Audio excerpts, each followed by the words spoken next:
everyone, Hungry Reader here. You know, I'll bet you could use a night at the strip club. When you read the comics, there's some that you laugh out loud at. And then there's some that are like the soap opera strips where you don't really laugh, but, you know, maybe if you're the kind of person that reads soap opera strips, you're interested in them. And then there are some that you're supposed to laugh out loud at, but you don't because they're terrible. But what comic strip can you think of where you don't laugh out loud and you're not supposed to? And it's not a dramatic strip either? There's only one strip like that. Jim's Journal. At times, Jim's Journal is almost more like a poem than a comic strip. It's the kind of comic strip that E.E. Cummings would write. The strip, Jim's Journal, is in fact framed as the personal journal of this character, Jim. But Jim isn't a real person. Jim is a character created by the author, who went on to be one of the creators of The Onion as well, so this has some cred. The thing about Jim is that he has a strangely blasé attitude toward just about everything. He never gets excited about anything. Things are usually just pretty good. I watched a game show today. Contestants had to guess the meanings of made-up personalized license plates. I also finished reading Cider House Rules today. It was a pretty good book. Today I went out for a walk. I was cold at first, but got warmer after walking a while. I saw a fire hydrant that was painted all different colors. I also saw a really old man who was hunched over quite a bit. Jim also has a couple of roommates for him to bounce off of, as it were.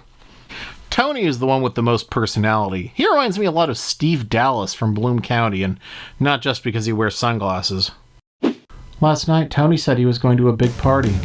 "Don't wait up for me," he told Steve and me. He came home late, drinking a beer. "This is only my third," he said, "and it hasn't even affected me. It's like the situation in China," he said. Then he made an analogy between the two things in a babbling sort of way. The other roommate is a little bit milder. His name is Steve, and his thing is that he wants to be a comedian, but both Jim and Tony know that he's not very funny. Steve got the mail today. He walked up to me, flipping through the letters. "Nothing for you, Jim," he said. "I guess nobody likes you." Eventually, Tony and Steve get their own apartments, but they all stay friends with Jim because of his sparkling personality. But the fourth roommate stays with Jim. It's Mr. Peterson, the cat. Mr. Peterson is probably one of my favorite comic strip cats ever. There's no eating lasagna or dumping over garbage cans. Mr. Peterson exclusively does real cat things. And you never really get a good look at her. She's just sort of a black smush on the paper. Mr. Peterson was taking a nap on the floor today. She was sleeping in a spot where the sun was shining through the window. She stretched herself out and then turned up on her back. Then suddenly she looked at me and said, "Bleep!" Now the title of this book, I Got a Job and It Wasn't That Bad, is true. He does in fact he gets two jobs actually. First he works at a bookstore and then he works at a copy store. In the previous book, I Went to College and It Was Okay, he started college, but we never see him leave college. He just kind of stops going and pursues a job at McDonald's. I got a call from the bookstore today. I applied for a job there the other day. I'm supposed to go in for an interview tomorrow. I felt pretty good about it, but Tony says jobs are for proles. The most important thing about Jim working at McDonald's is that that's where he met Ruth. Ruth is really sweet and also very boring, and I think that might be what Jim likes about her. Jim never even acknowledges this for 2 more books, but Ruth is his girlfriend.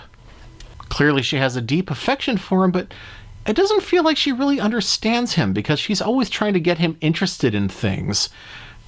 And that's just not what Jim is about.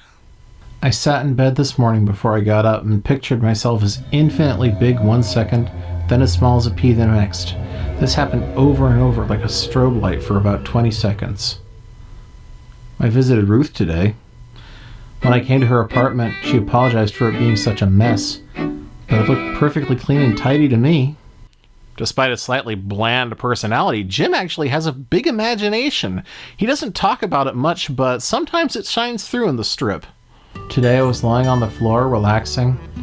I was looking at the ceiling, imagining what life would be like if the world was always upside down. Mr. Peterson came up to me and sniffed my face. I could feel her tiny breaths, and her whiskers tickled my face. Last night I wasn't tired enough to get to sleep. I sat in bed and let my mind wander. I got thinking about being locked in a dungeon in a castle and how I'd escape. I don't know what I thought about after that. I must have fallen asleep.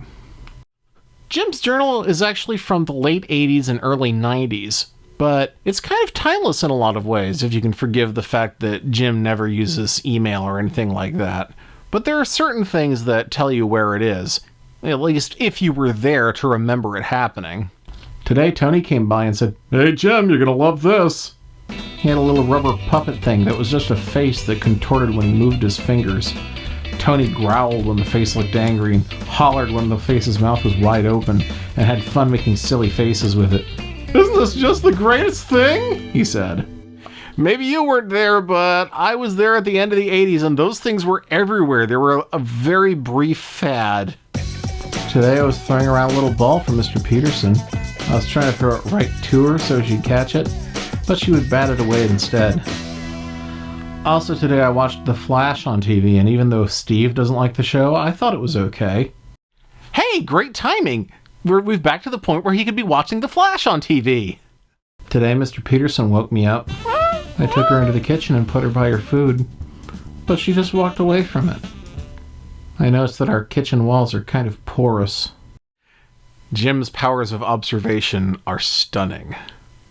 But there is occasionally something that will stick with you, that you'll remember. Like this one. This is actually my favorite Jim's Journal strip. I walked by somebody on the sidewalk today. He was a big guy who stood there and smiled as I walked past him. "It's a miracle," he said. "Life is a miracle."